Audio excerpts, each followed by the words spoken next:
are these people?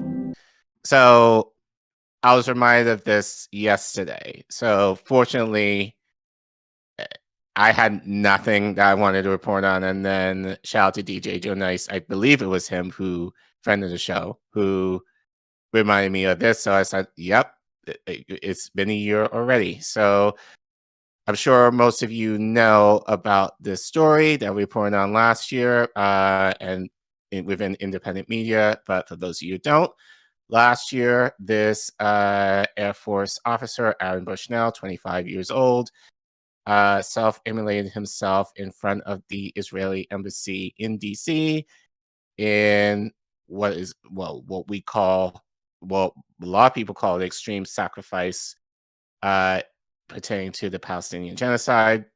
I call it, essentially being martyred in the sake of the cause. So obviously, mainstream media was not going to touch this story at all. As I said earlier, we did a more extensive dive into Aaron Bushnell. I was able to go to his memorial last year and did some coverage there. So those of you who want to check that out, you can go to our playlist and find Aaron on the thumbnail, and you can check out our coverage of him. But given that it's been a year to yesterday since his act, I felt it was appropriate to kind of share his story again, especially for those of you who are new, who may not have been aware of what happened last year. So yeah, Aaron Bushnell, 1 year later, essentially is what we're going to do now. And I will, pardon me in advance if I get a little squeamish in just thinking about this. So, but let's start this. Actually, I'll just zoom in because I am kind of blind. So this wasn't from DJ Jonas, but I think it was. No, it was actually from Khaled Beydoun, who is a law professor at Arizona State. Somehow, I think it was DJ Jonas who actually reposted this on his Instagram stories, which reminded me of this. So DJ Jonas posted, 1 year ago today, Aaron Bushnell gave his life for the people of Gaza. Never forget his name or his face. And there was a tweet that he kind of mentioned. We're going to get into that in a little bit. I'll read that part in a little bit. But this is a tweet from Kimber Maddox, she tweeted, TikTok keeps removing my Aaron Bushnell video, no matter how I edit it for hate speech and misinformation. Just going to upload the original draft here because I give up. Rest in power, Aaron. I'm sorry they're still doing so much to censor you. So there's nothing in this. So just as a preface, there's nothing in this that will make you squeamish. I couldn't even watch it last year, even with the edited footage. But just to remind you of what happened a year ago yesterday, at least to hear Aaron's voice, I do want to play, what he said before he did the thing. So you can go ahead, Reef. I am an active duty member of the United States Air Force, and I will no longer be complicit in genocide. I'm about to engage in an extreme act of protest when compared to what people have been experiencing in Palestine at the hands of their colonizers. It's not extreme at all.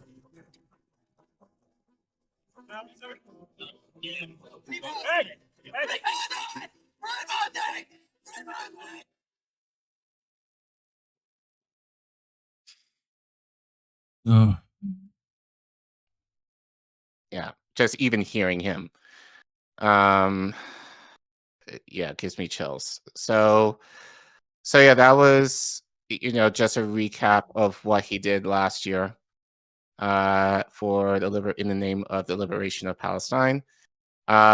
So here's an article that I pulled. So as I said, the Instagram story that DJ Jonas posted yesterday referenced Khaled Beydoun, actually. So he's an associate professor at Arizona State University. So he wrote this on his Substack a year ago. So like days after um, what Aaron did. So I figured this would be appropriate time to kind of read what he wrote about last year. And actually, I think what he wrote here is actually culminated in a book that he published recently. We'll get into that later. But Khalid wrote, and his Substack is called Pen Greater Than the Sword. The fire this time, Aaron Bushnell, and the rage that burns within all of us.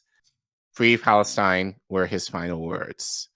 So Khaled writes, so he tweeted Aaron Bushnell's tweet where he said, many of us like to ask ourselves, what would I do if I was alive during slavery or the Jim Crow South or apartheid? What would I do if my country was committing genocide? The answer is you're doing it right now. So Khaled writes, this article is dedicated to Aaron Bushnell, his family, and everyone struggling with the guilt and despair that helped stage Bushnell's final act of protest. So Khaled writes, I'm still shaken. 24 hours after watching the video, the young man's sullen face as he paced stayed with me. The words he uttered while he stepped towards the site of his final protest echoed loudly in my head. I am an active duty member of the United States Air Force, and I will no longer be complicit in this genocide. He spoke, looking away and toward the camera as he took steps and closer and closer. The pain on his face signaled more than fear. Aaron, after all, was only 25. The reality of what he was about to do was sinking in deeper and deeper, while the weight of genocide, compounded by the creep of suicide, fell hard on his shoulders. You can see in his face. You could, despite the vain servitude that shelled it, hear him seep from his voice. I am about to engage in an extreme act of protest, but compared to what people have been experiencing in Palestine at the hands of their colonizers, it is not extreme at all. He marched forward like a soldier. That was, after all, who he was, who he signed up to be. Forward on the margins of the Israeli embassy on International Drive in Northwest Washington, D.C., at the intersection of the two principal culprits of this genocide, Israel and America. The flags of the two nations waved behind him as he placed his military cap on his head. Bushnell is not merely an American, but an American soldier. He wore that badge of shame on his chest. The stain of guilt from complicit in genocide inflected his voice and infected his camouflage uniform. Unlike most Americans, Bushnell understood his nation's central role in Gaza's rolling demise. The reality of 40,000 slain Palestinians burned him with guilt and buoyed him to undo his military service in radical fashion. There would be no honorable or dishonorable discharge for Bushnell. He would take the matter into his own two hands, one carrying a camera and the other a canister of gas. The episode of pain and uncertainty, fear and commitment that reeled forward as Bushnell stepped forward his final stage were just as painful to watch as his last act. To me, they were even more painful. I'm still shaken. I could still hear his words and see his face. The video, from beginning to end, is something I will never unsee. A young man struggled with guilt and grief, desperation and rage, driven to do the unthinkable until it was unthinkable no more. Only 25 years old. The planned event felt like a bleak, existential play for a new genocidal chapter in human history. The nihilism spawned by the moment birthed in a radical form of protest for Bushnell, much like the extreme powerlessness that moved Mohamed Bouazizi to do the same more than a decade ago in Tunisia. To quote Sartre, there was no exit for Bushnell but one, and he was committed to take it. Before he doused himself with gas and left his body aflame, a voice inside my own head spoke to me. It uttered, I wish I could have reached Aaron. He looks like one of your students who could have engaged in protests in ways that did not involve harming himself. that did not require him to take his own life. Maybe he followed me on social media, I reflected. Maybe I could have persuaded him to not do what he did, what the whole world would see. But perhaps that was his intent. His final act of protest will also be his final day on this world, on this earth. I am sorry that the world, that Gaza, that genocide, that your nation and my nation drove this young man to kill himself in one of the most horrific ways that someone can kill themselves.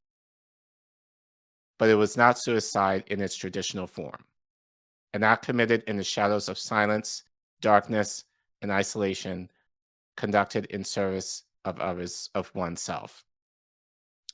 Bushnell's act was the opposite, intended for the world to see.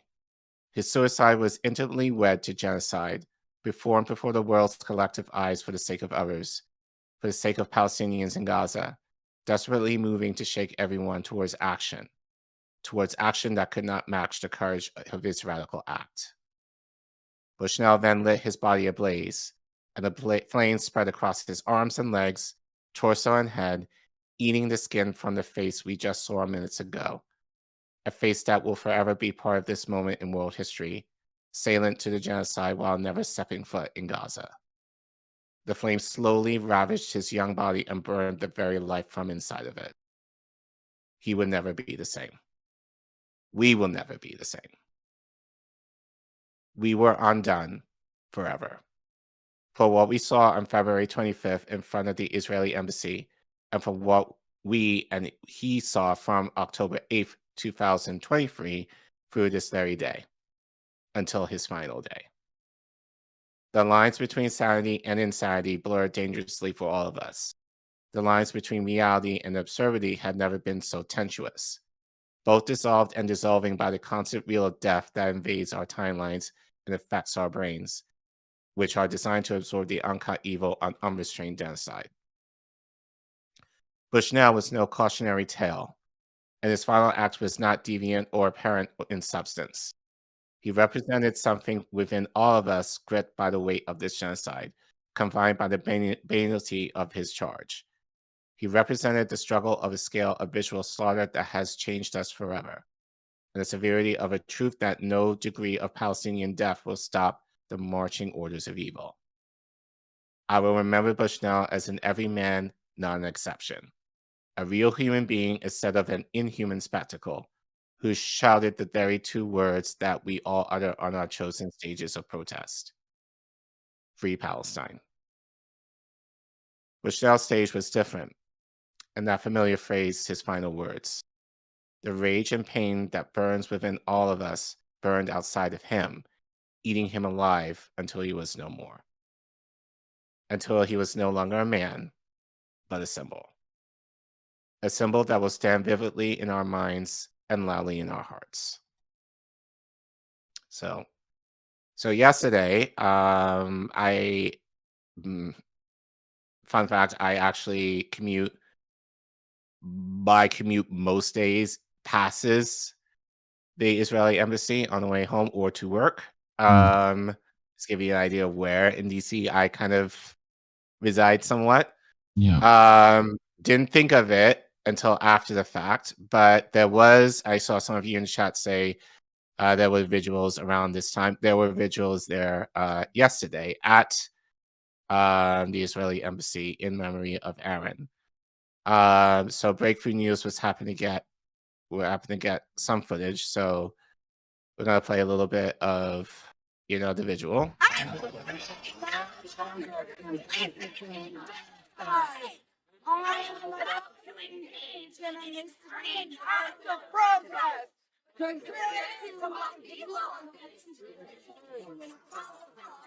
At the house of the colonizer, this people will be normal. Free Palestine! Free Palestine! Well, So that was the vigil outside the embassy last night. Any thoughts before I move on? I mean, I remember covering it when it happened. having watched the video, it is definitely something you can't unsee. You know, there's something about fire, man, that is just the most scary thing. So it's definitely tough to even talk about like a year later. You know, so and he wasn't the only one. There was multiple at that time. Yeah. So and throughout history, there's been multiple. We talked about it then. About the people that might have inspired him to do that. But yeah, rough. Fire always does that. So Yeah, I will say this. And funny enough, like of all things, I was comparing this to, Beyonce of all people. Why Beyonce? I'll explain why. So a lot of you might know she's going on tour within the next month or so. And people online have been complaining about the prices for her tickets. Now, I'm going to call her heifer, because I've been knew that this is something that Beyonce has been doing for a while. And I caught on to it for a while. And, allegedly, we're in a recession because we're complaining about eggs, not being able to get eggs or how high eggs are, but somehow people were complaining about Beyonce and how high her ticket prices are for her concert, a country concert at that, but they were still willing to buy. So, they're complaining, oh, Beyonce, you ain't nothing but, blah, blah, blah. But also in the same breath, I bought your tickets though. And so how does this relate to Aaron? I've said this many times on this show. The revolution in this country is not going to come about until people are willing to give up something in relation to their comfort. Aaron did that. Now, you can argue the way he did it was probably the most extreme case of giving up something for the betterment of others, but he did it. And he was willing to do it for people that he had never met, I would guess. We can't even do that for a neighbor. We're not willing to withhold something or sacrifice something in relation to our comfort for the person who lives next to you. And it's just like, I think in a way, it's somber to think about that a year later, mainstream media has not reported on this at all. My local leaders have not mentioned this at all. And this happened in their backyard. People forgot. Like, mainstream media did everything that they could to make sure this story did not get out, because we do not want a George Floyd type of situation in this bitch again. So it saddens me. I remember when this happened that like it wasn't maybe a month after it happened or whatever, we ended up seeing video of, Palestinian children burning in hospital tents. And that's the thing I think about, that yes, this is extreme, but I mean, he's directly replicating what's been happening to the Palestinians at this point, Right. when he did that act. So right. It's definitely symbolic, but at the same time, I don't know it's how. Reality. When Vietnam happened, there was the pictures of the burning children and whatever, and that moved the country. But I don't know how you can see what we've all seen and think anything different than we do when in regards to Israel, Palestine, and the U.S., military industrial complex, So Yeah, it's just a somber thought to wonder, what is it going to take for Americans to have that kind of rage? Yeah. where they're able to do something that is going to matter. And I said this, and people might think, "Oh, Collin is so cynical," but I feel like If that didn't it's do not it, gonna happen. It's not gonna happen. Like, yeah, if this did not like spur people to actually do something, and again, I don't want to discount people who have been trying to do something yeah, all along, there's plenty but Palestinian action. There's, right. lots of I people don't want to doing lots of discount. things. I'm not talking about those people. Like, Yeah. there's been definitely plenty of action since, Yeah. but this should have been existential in terms of bringing awareness to the reality of what's happening in Gaza. To, we mentioned like a few months ago, like kids who were literally being burned in hospital beds Yeah. with the tubes connected to their fucking bodies, you know, like that should be enough, but it's Yep. not. And so I can't help but think, again, being cynical, did Aaron do this in vain?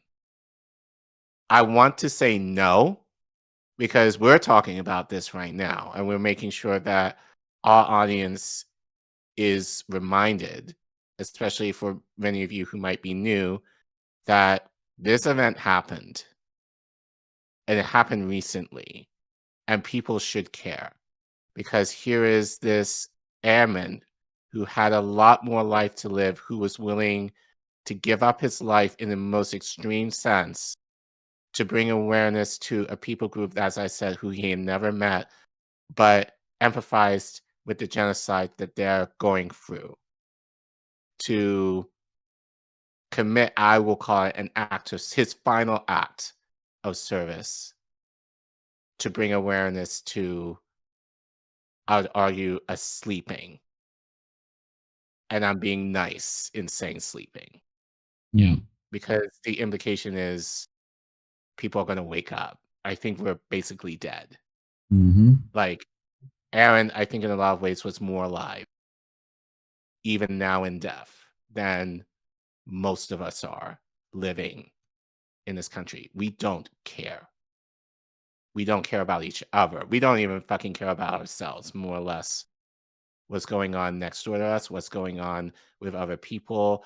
And I feel like for me right now, it's just kind of like, this is kind of like something that's just, this like privately, like I've been mentioning some mess to you, Yeah. like, so I've just recently just been feeling this anger of,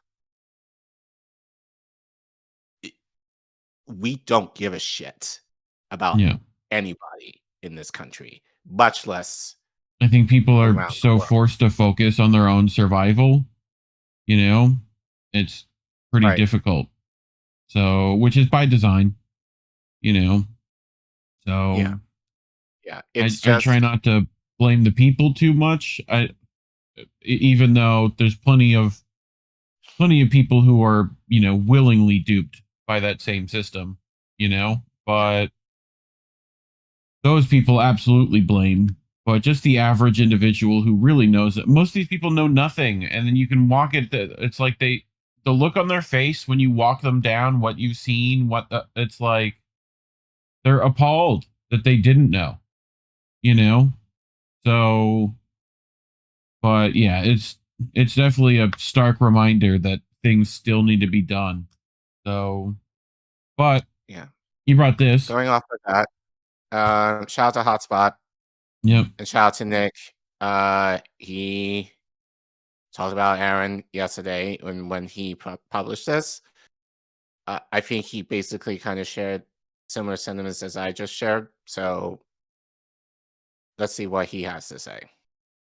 Then we'll talk. Aaron Bushnell engaged in an extreme form of protest, self-immolation, because he didn't want to be complicit in the genocide in Gaza. When Aaron Bushnell says he doesn't want to be complicit with a genocide, that is not a platitude. He is a serviceman under the Air Force. The Biden administration deployed the Air Force to help Israel carry out their genocide. U.S. military servicemen are supposed to decline unlawful orders. So instead of being retaliated against by the military-industrial complex because he refused to follow their genocidal orders, Aaron Bushnell decided to engage in an extreme act of protest in order to expose this insanity. I can't stress enough how devastating this is for the United States and Israel. Aaron Bushnell exposed the United States and Israel with one selfless act. Aaron Bushnell is being praised, rightfully so, as an anti-genocide icon all around the world. This is why Western media is having a horrible time covering this story. I have seen countless articles and countless segments on corporate media where they don't even talk about why Aaron Bushnell did what he did. That's why they're already smearing him and disrespecting his action by calling him mentally ill. Did you guys know there was someone who engaged in self-immolation in December in protest of the Gaza genocide? The media quickly buried that story. Their name wasn't even released. But Aaron Bushnell made a very powerful Facebook post before his act. Aaron Bushnell also live streamed the act so the media couldn't ignore him. These are very tactical moves that Aaron made designed to maximize the effect of his action. Aaron Bushnell did not want you to feel bad for him. The Biden administration obsession with funding and enabling Israel's genocide is what directly led to Aaron's death, and all our anger should be directed at him. I mean, it's more than just him, but I feel you. Yeah. Yep. Aaron Bushnell. Thanks, Nick. Appreciate it. So yeah, as I said, kind of close this out. So as I said, so Khaled, the lawyer who wrote this article on the Substack, I believe what I wrote, he incorporated in his book, which was recently published, Eyes on Gaza. But just more the fuck shit that they're doing in the meta space. He reported that Instagram keeps censoring and rejecting promotion of his new book. So he said on Instagram, "How is a book on Gaza in conflict with meta policies? Is this true for books on Israel Instagram? The censorship is astounding, especially as Ramadan nears. So we'll have to do we always do, promote and push by grassroots means. Order Eyes on Gaza, link in bio." So you can see, if you want to check out Khaled Beydoun, you can go to his Instagram. You could probably find him on social media, but that's his Instagram, in that you see there that I clicked out. You can get his book basically wherever books are sold. I'm not going to tell you where. As I said, he features Aaron in his book, basically what I read. So, but also check out his Substack as well, if you want to have more Palestinian voices or allies who are expressing the reality of what is happening in the region.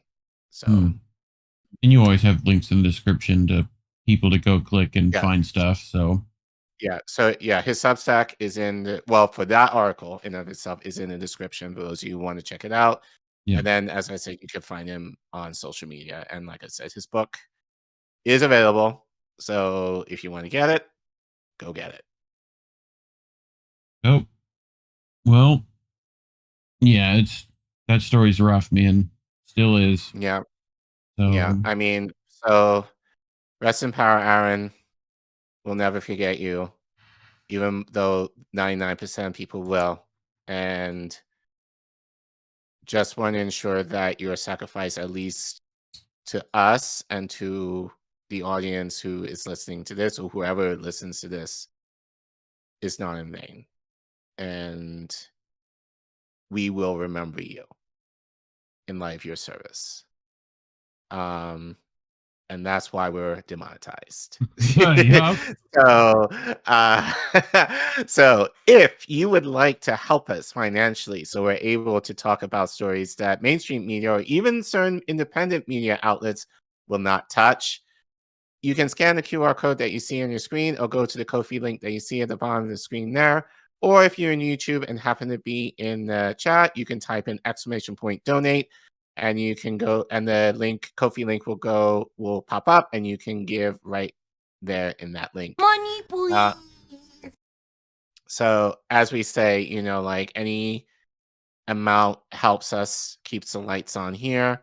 And as we say, like financially, we know people are having it tough. So obviously we don't want to put people out to give.